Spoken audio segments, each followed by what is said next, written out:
Hello and good morning. What you up to, huh? Oh, what am I up to? Well, I'm just a grown man and I'm going to talk about some unicorns. So here we go. I purchased the Secret Lair My Little Pony set for my daughter. I'm probably going to build her a little deck so she can play with her brother. She's going to be 6 and she's getting pretty good at reading, and hopefully this will help her come along with her reading, and it'll give somebody for her older brother to beat up on in the card game, not just real life, because, he's an older brother. He gives her crap all the time, too. So, what I'm going to do here, I'm going to count down the top 11 unicorns in Magic the Gathering. I did some research. There's about 21 unicorns. 23 if you count some of the enchantments that are unicorns, like Feast of the Unicorn and things like that. But I'm going to count them down, starting with number 11.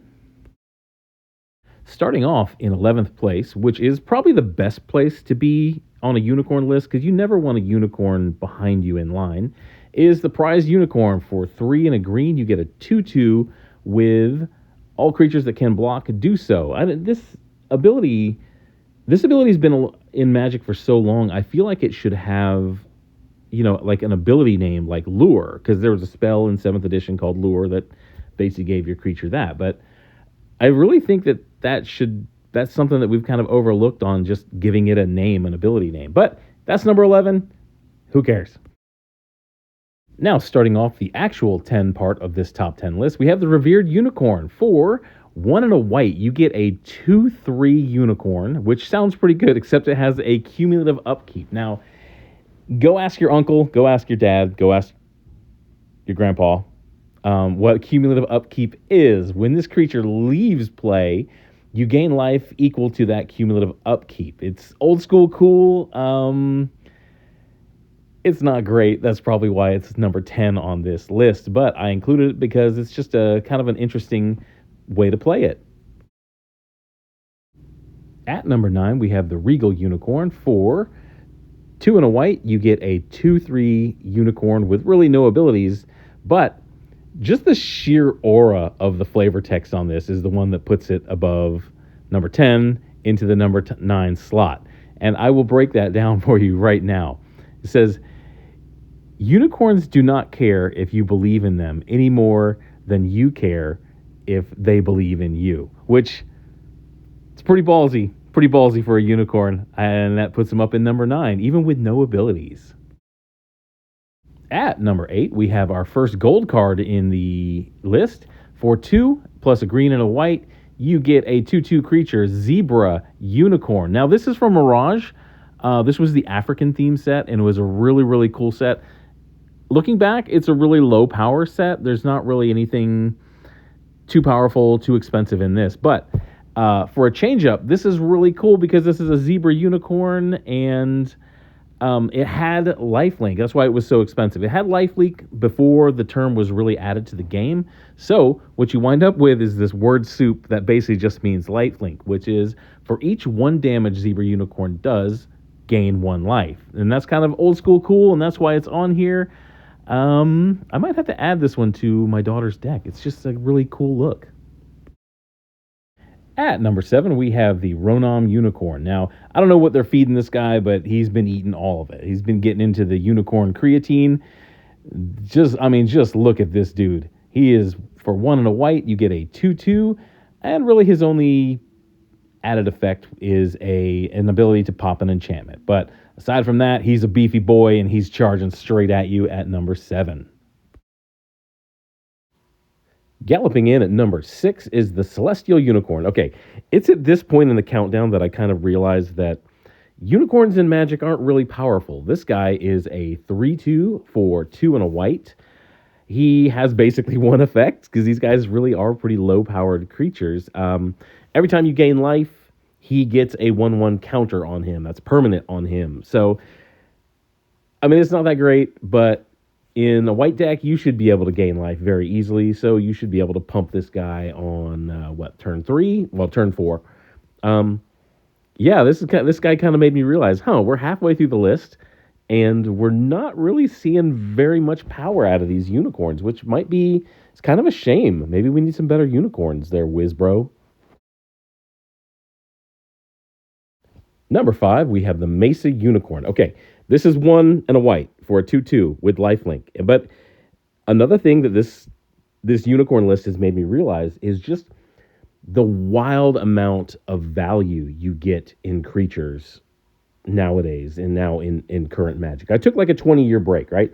I played in Alpha, I played Beta, I played through high school, and then a little bit in the military. And then I went away from the game and I came back Invasion, Odyssey block, probably to about Kamigawa, or no, Ravnica, until Ravnica. So if you go back and you look at that time period, a monocolored 1 and a color mana that got you, 2/2 and lifelink, that would have been a rare, hands down. Not even a question. That's a rare. But this is a common in the modern game today. This is a common, but it's number 5 on the list. It's a pretty good one. I'm done with my old man ranting, but on with the list.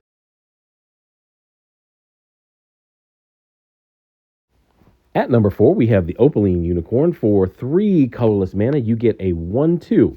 Doesn't sound that great, but it has the ability to tap for any color out there. Once again, this is a common, which back in the day, I'm not going to get into it. Back in the day, it would have been a rare, at least an uncommon, definitely, in my opinion, a rare.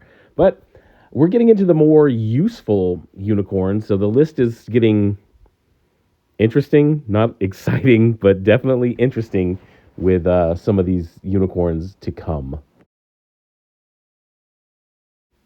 Coming in at number 3 is the Steadfast Unicorn. This is where the list gets to be where I consider these playable. These are actually pretty darn good cards that could see some play in a deck.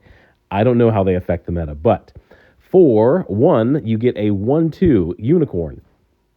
Not a big deal, but he has an activated ability, which I really like. For 3 and a white, all of your creatures get 1/1 until the end of turn and vigilance. Plus, just look at the drip on this boy. He is Mr. Steal Your Mare, and he is clomping in at number 3. At number dose was a very tough choice for me, the Good Fortune Unicorn. For 1 white, 1 green, and 1 colorless, you get a 2/2 Unicorn who has an ability that when other creatures come into play, they get a 1/1 counter on them. Glorious art. Absolutely love the art on this one. Going into this video, this was kind of my pick for being number 1 because I have this card and I like this card and I play this card. But it got edged out the further I looked into the unicorns out in the Magic Universe. We need to name that anyway. But that's number 2.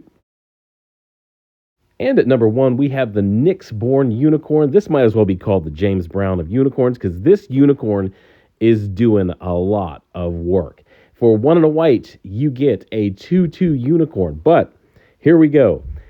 It can be played as an enchantment with Bestow. So it gives the enchanted creature 2/2. When that creature dies, the enchantment becomes the unicorn, the creature. The enchanted creature also gets Mentor. Mentor, when that creature attacks, put a 1/1 counter on another creature with lesser power, which means your weenies become a little bit more meany. And the unicorn in its base form as well does that too. So, like I said, this is a hard-working unicorn, and it deserves the top spot. So that's the list I got. Tell me what you think. If you have any opinions that are different, everybody has an opinion that's different than me. And maybe I missed a couple unicorns, but tell me what you think.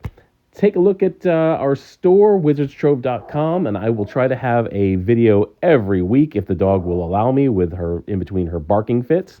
But thanks for watching. Have a good day. Bye.